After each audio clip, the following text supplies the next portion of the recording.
Paper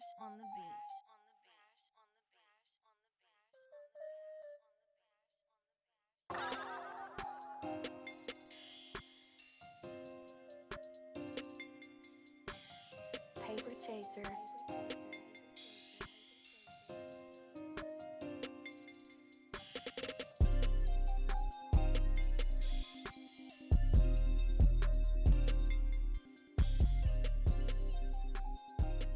What's going on, everybody? Welcome to Chopping It Up with JP. I'm your host, JP Wiafi. Appreciate y'all tuning in to another episode. I really hope everybody had a great weekend. Spend time with your family, got some things done. Hope it was productive, and I hope you learned something. And I'm more than happy that y'all are going to be joining me this evening. We're going to be diving in and dissecting the facts of the three, I won't even say infamous, the three horrible incidents that happened with Ahmaud Arbery, Breonna Taylor, and George Floyd this evening. So wherever you're at, if you are cleaning your room, or if you're doing some laundry, or if you're eating, or if you're driving home, or if you at work by yourself, welcome to Chopping It Up with JP. Appreciate y'all coming, and let's get right into it. So the way that I've organized this episode is I'm going to be going kind of in the order of events that they happened. So we're going to be covering Ahmaud Arbery's case first, which occurred February 23rd. Then we're going to go on to Breonna Taylor. Then we're going to go on to Mr. George Floyd. So let's start off with Ahmaud's case. Like I just said, it happened and occurred on February 23rd. And the parties involved are Travis McMichael, 34 years old, Gregory McMichael, 64 years old, retired police officer, might I add, and William Bryan, also known as Roddy Bryan. This happened in Glenn County, Georgia. For those of y'all that know the backstory, that don't know the backstory rather, to Ahmaud Arbery, he's a 25-year-old man. He's studying at South Georgia Tech University to become, I think it was an electrical engineer. And he was an athlete.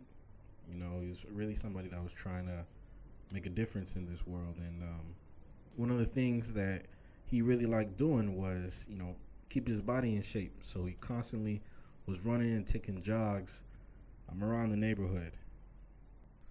So as I was doing more research into Ahmaud Arbery's specific case, I've noticed that the entire thing, almost the entire thing, was planned out, was premeditated, was deliberate, was calculated, and it was intended. After the incident had happened, at least according to Gregory Michael, he stated that Ahmaud looked like a suspect of multiple break-ins caught on surveillance, right? And looking further into that, it was revealed that the suspect, or the perpetrator in that instance of multiple break-ins, was actually a light-skinned man who had tattoos down his arms, and he had twists, right, for his hairstyle. So if you look at a clear picture of Ahmaud Arbery, you know that looks nothing like him, right? So moving forward, as Gregory observed Ahmaud Arbery taking a jog this time around, he told his son, Travis, there he goes again. Let's go apprehend him. Like, let's go get him, pretty much. So they both grab their weapons and hop into their truck and head out to at least attempt to stop Ahmaud Arbery. Now, it's not clear how William Roddy Bryan joined them, or at what point, or however they got in contact with him, but they hit him up. They say, hey man, this guy who's been jogging around the neighborhood is the guy that's been doing all these break-ins and crimes, so let's try and stop him. And they drive up to him, try and block him off at the intersection that he was running towards. And they attempted a total of 3 times.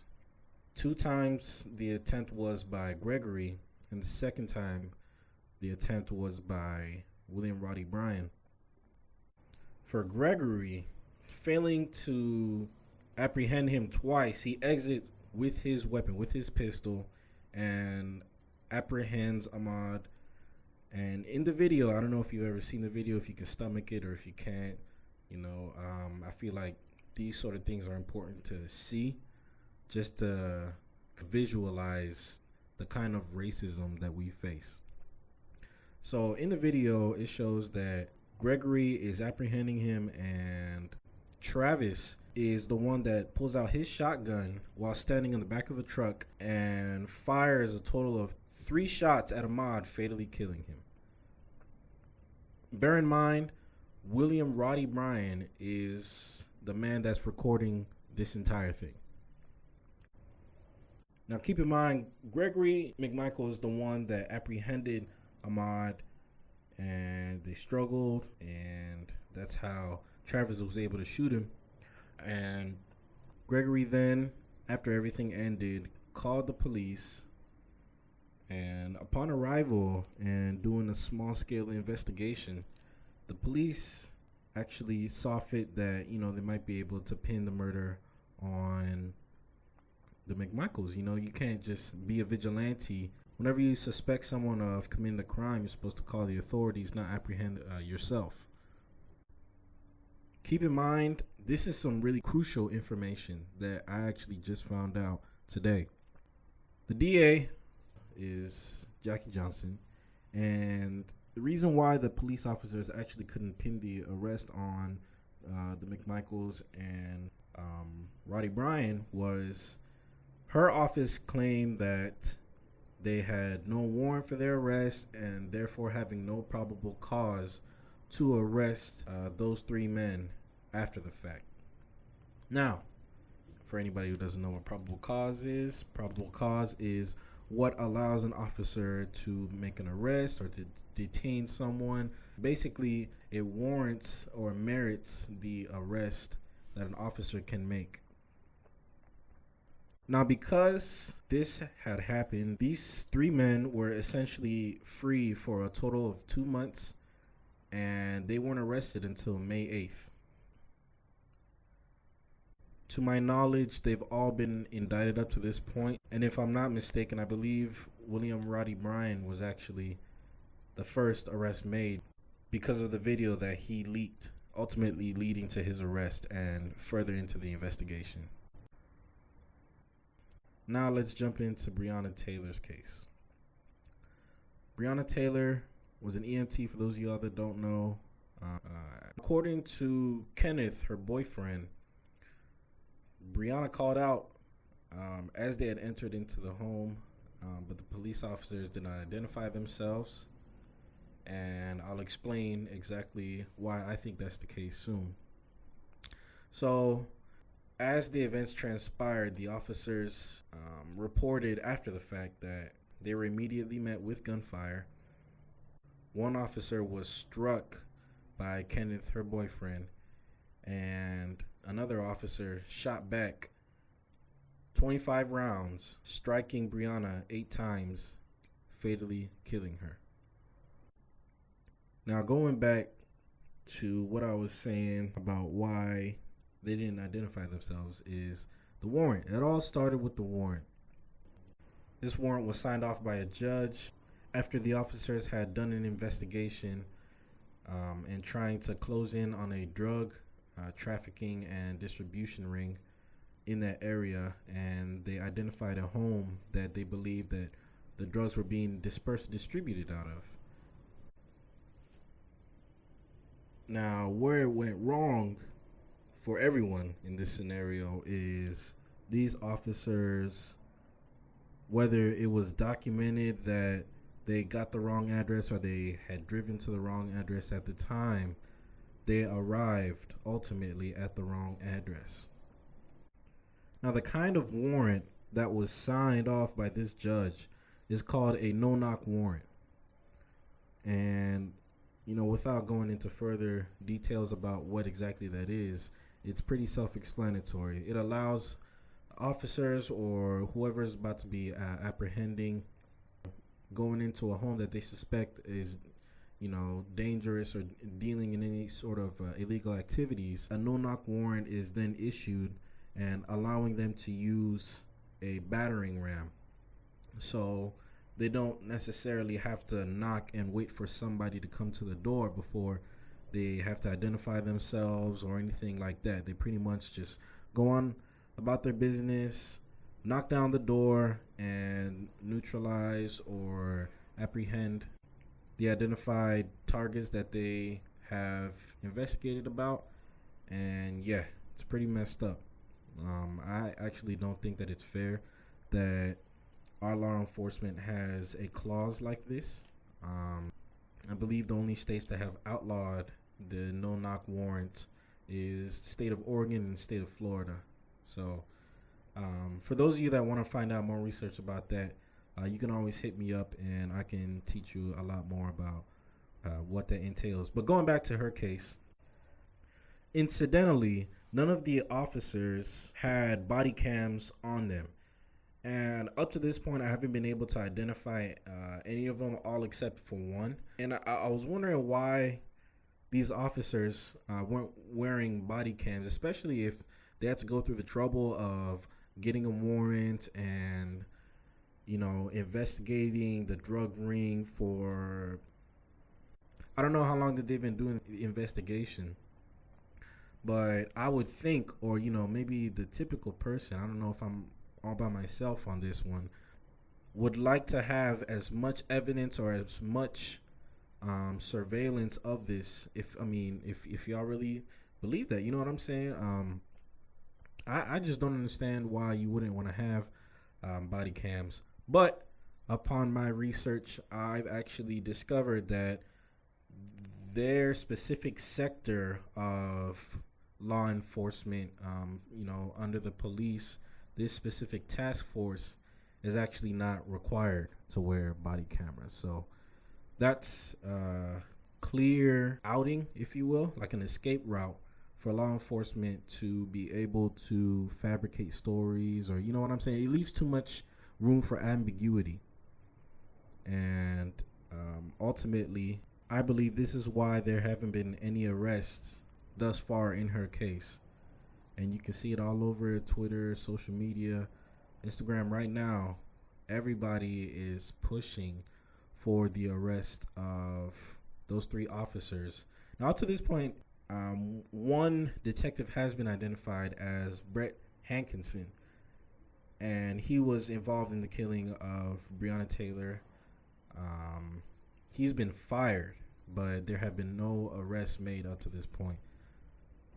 Now, forgive me if I'm, it seems like I'm going a little fast for this. I want to, just for the sake of brevity, just run through the summary of the facts of each case, and then I'll deliver my commentary after I get through everything. So George Floyd's case happened on May 25th, 2020. The parties involved are Derek Chauvin, Tu Tao, I believe that's how you say his name, Thomas K. Lane, J. Alexander Kuhn, and these are all officers, the police officers, the 4 police officers that showed up to the scene. But anyway, the morning of May 25th, George Floyd walks into a shop called Cup Foods and pays for cigarettes with a counterfeit $20 bill. At least that's what's documented. And a Cup Foods employee notices shortly after George leaves the store and calls the police and reports, the counterfeit bill. Now, I did do some research into, that whole thing about calling the police just because of a counterfeit bill. And in the state of Minnesota, it is actually one of the mandates for businesses to do. They're required to call police after they see someone attempting to pay for an item or items with counterfeit money. So they call the police, and 4 policemen show up to the scene. These 4 policemen show up to the scene. They apprehend Floyd, attempting to arrest him. And Derek Chauvin, who killed George Floyd, restrains him and assaults him. And after a brief struggle, Derek Chauvin puts George Floyd in a neck hold restraint for approximately 8 minutes and 46 seconds. If you've watched the video, it's about 8 minutes and 46 seconds. Keep in mind, this is all caught on camera. Now, a second clip later emerges, and it's a video of the 4 officers assaulting George Floyd within their police vehicle after they've already put him in handcuffs. While the assault is going on, you can see all 3 of the officers literally just looking around to ensure that no one interferes with, the police activity. And eventually the struggle goes on, and Derek puts George Floyd on the pavement, kneeling on his neck, eventually killing him after he's already put him in handcuffs. Now, up to this point, all 4 officers have been fired and arrested. Derek Chauvin has been arrested for 2nd and 3rd degree murder, and the rest of the 4 officers have been arrested for aiding and abetting in 2nd and 3rd degree manslaughter and murder. Now, the timing is unique in this particular case because they actually just had a court hearing date today. Today being June 29th. I'm not sure when you'll be hearing this, but June 29th is when they had their first hearing, and I believe one of the officers, J. Alexander Kung, stated his intentions were to plead not guilty and uses his grounds for pleading not guilty as self-defense, justifiable force, and authorized use of force during the event. I know that we went over that pretty quickly, but I want y'all to just simmer on that, to think on it real quick. And while that's going on, I'm going to be asking you these questions. Looking at these 3 scenarios, what can you learn in every single case? Question number 2. What's the common denominator in each scenario? Question number 3. Why is it that some officers were arrested quicker than others? And question number 4, which is the most important question, in my opinion, in this scenario, is why have Breonna Taylor's killers not been arrested up to this point? Now, feel free to answer any of these questions in the comments. But I'm going to start off by saying this. All 3 of these are clear examples of institutional racism and excessive force used by each policing system as a whole. In each scenario, we've noticed that all 4 of the authorities, so to speak, with the exception of Ahmaud Arbery, because Gregory McMichael is a retired police officer, each time the law was taken into their own hands and they acted as judge, jury, and executioner and found it fit to take a person's life in every scenario. Now let that sink in. In each scenario, all 3 of these people turned up dead. Now, before I get too in-depth into my analysis, I want to share something with y'all. I came across this article of a study conducted by some students at Harvard Public Health School that ultimately came to the conclusion that Black people throughout urban areas are significantly more likely than white people to be killed in encounters with the police. Now, some of us know that that's no secret. That hasn't been any sort of news that's come out that's like groundbreaking or whatever.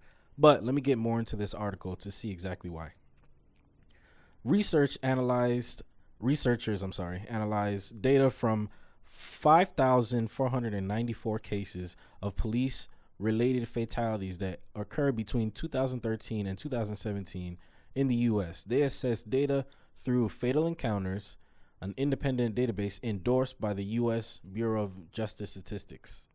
This information is available to y'all. Look it up. Now, the subject group that they studied were basically urban areas that had at least 50,000 people living there. And they took out accidents and suicides, drug overdoses, medical emergencies, things like that, and focused only on police interactions and other events involving violent crimes, or before they even got to boil down how often black people were being killed.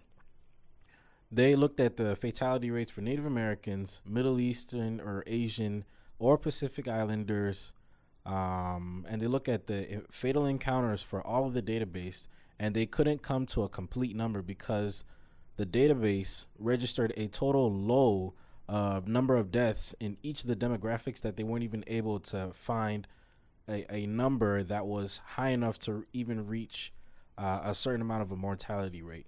Now let that sink in.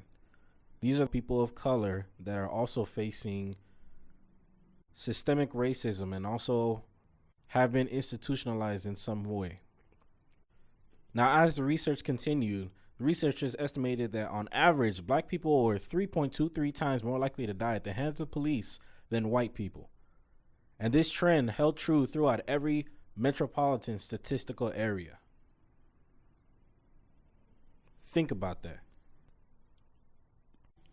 Now, a good example that they gave was at the Atlanta, Sandy Springs, Roswell area. The rate of fatalities among black people was 1.81 times higher among white people. While in Chicago, Naperville, Elgin area, it was 6.5 times higher. Right? So they were able to come to this conclusion, actually doing the groundwork. And, big shout out to them. I'm not sure who the students are, but I'll see if I can track down who they are. But if they were able to conduct this research and reach this conclusion, how is it that these deaths and killings that we're seeing happen in the nation are not systemic? They conducted simple research. They didn't even have to go to these cities and go on ahead and go to each justice department and interview the police and nothing like that. All they did was look at the information that's literally open to the public and come to a conclusion in concordance with what black people have been saying for decades now. So you do the math. Now, according to another study conducted by The Root, in the year 2019, the total number of people who died during police encounters or fatal encounters, according to Fatal Encounters, the released by the Department of Justice, totaled 1,777. And then when they removed suicides, it went down to 1,531, which was 40 fewer deaths than 2018. Which means that between the years of 2013 and 2019, the numbers are fairly steady. Now, the researchers who conducted this study even took it a step further and sorted out vehicular deaths and shootings and asphyxiations and medical emergencies while in police custody and taserings. And they sorted out all the data and still came to the conclusion that a black person was 3.5 times more likely to be killed by a cop than a white person. A Hispanic was 1.5 times more likely to be killed by a police officer than a white person. An unarmed black person was 3 times more likely to be killed by police than a white person. And an unarmed black person fleeing the scene was 6 times more likely than a white person to be killed by a police officer. Now, let's just take that for what it is, right? Let's say that this is false. Everything that that I just said that they conducted was completely false. And you take into account everything that you're seeing in the media and the news and everything that you've been taking in from the protests up to this point. you factor in all of what you know about the Department of Justice, about how often people commit crimes. You take all that in, and I believe, with respect to your biases and setting all those aside, I believe honestly that you'd still come to the same conclusion. That you'd still see that there is a disproportionate amount of police killings in America towards black people. At this point, I'm accepting it as an undeniable fact, which is it's all incumbent upon itself. You know what I'm saying? Y'all really shouldn't be surprised with the inherent racist systems that we find ourselves in. You should not be surprised at all. You know what I'm saying? However, I think one thing that we don't do as a people is take time and really mourn. You know, we so quick to get mad and to start throwing things on the media and all that. Personally, for me, I didn't talk to anybody about Ahmaud Arbery, Breonna Taylor, George Floyd, respectively. I didn't think until a week after. You know what I mean? I just kind of shut down, and it can get depressing. You know, just to get on a personal tip, I was getting real emotional, and I was just thinking why are these things happening? You know what I mean? But you really got to learn it. I don't know if y'all know Derek Grace, but I just got done watching a video that he just posted on Instagram, and he was saying when you see your enemy, stop being afraid of them. You know what I'm saying? You got to study them and you got to take them head on. Now, of course, that's the clean version, but I mean that's so true. You know what I'm saying? You really gotta study what we're up against, and no matter if you are the richest black man in America or the poorest black woman in America, you still are up against white supremacy and racism, no matter how much you want to deny it. You can't deny it. It's there. You got to do your best to conquer it and to work around it. Nobody has a set formula, but hell, I know that's exactly what I'm working towards. Now, I'm sure with time, we'll see exactly how each of the three cases play out. I'm hoping and praying to God that these officers that were involved in the killing of Breonna Taylor will be arrested and tried for murder. But time will tell. We all know that the system is not built for us. So I'm still keeping optimism and some positivity that justice will be served. However, we will surely see. Y'all remember George Zimmerman and the Trayvon Martin case? Even though all clear evidence pointed to George Zimmerman being a murderer, a racist, and the clear person at fault in that case, they still found him not guilty, and he's probably, I don't know, well off in an island someplace. I don't know what he's doing right now, but he's scot-free, and there was no justice served. And I remember that was around the time where Black Lives Matter, the organization, got big, and you know what I'm saying? We're all talking about Black Lives Matter and all that. And after all the protesting and the fallout after that, there was still no justice served. So keep an eye out. Maintain your stance. You know what I'm saying? It's real easy to just get locked in with kind of the flow. You know what I'm saying? Kind of go with the flow. But don't fall susceptible to any of those kind of things.